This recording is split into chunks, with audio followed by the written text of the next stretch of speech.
پرویز قاسیموف یکی از اولین شاهدان عینی شد که برای ساکنان تاجیکستان از منبرهای بلند درباره دهشت‌های جنگ صحبت می‌کرد و حال زار شهروندان تاجیکستان و کشورهای دیگر را در قلمروهای زیر نظر گروه جنگجو به مثال‌های مشخص بازگو می‌کرد. این ساکنی جماعت ثروت استقلال ناحیه باختر در صحبتش میگوید سال 2015 توانست پس از 9 ماه در سوریه شاهد جنگ بودنش به تاجیکستان برگردد و خود را به مقامات تسلیم کند، ولی دسترسی مطبوعات به او آسان است و مقامات محلی میگویند که او زیر نظارت است. فیض‌الله رجبوف مسئول کاربادین در جماعت ثروت استقلال ناحیه باختر در صحبت به رادیو آزادی گفت: ایرا تلفن گرفتن ممکن است شاید که با اما اینترنت دیگه با اما اختراعش دوتا باره اما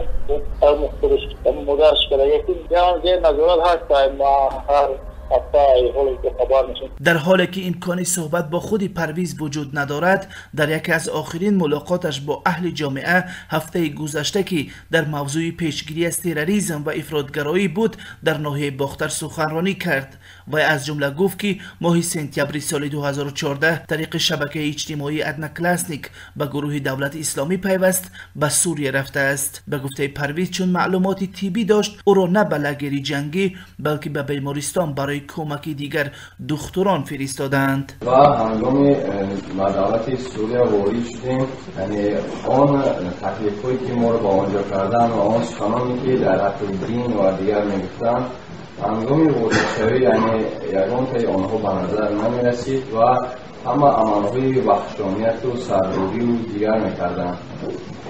مادری پرویز قاسیموف چند پیش در صحبت به رادیو آزادی گفته بود که پسرش پشیمان شده و به تلاش مقامات تاجیکستان به وطن برگشته است. به گفته نزدیکانش پرویز قاسیموف تلاش دارد با کمک و اجازت مقامات دوباره در دانشگاه برقرار شود، ولی تا هنوز چنین پاسخ مثبت در این زمینه دریافت نکرده است. طبق آمار رسمی شماره ساکنان ولایت ختنان که به داعش پیوستند 400 نفر گفته می شود. اسکندر صالح‌زاده سابق معاون وزیر کارهای داخلی تاجیکستان و حالا سردار ریاست امور داخلی ولایت ختلان ضمن نگرانی از گروش جوانان به حزب و حرکت‌های ممنوع و افراطگرایی گفت که سال 2016 149 جنایتی دارای خصوصیت افراطگرایی داشته ثبت شده و 111 نفر روانه زندان شدند.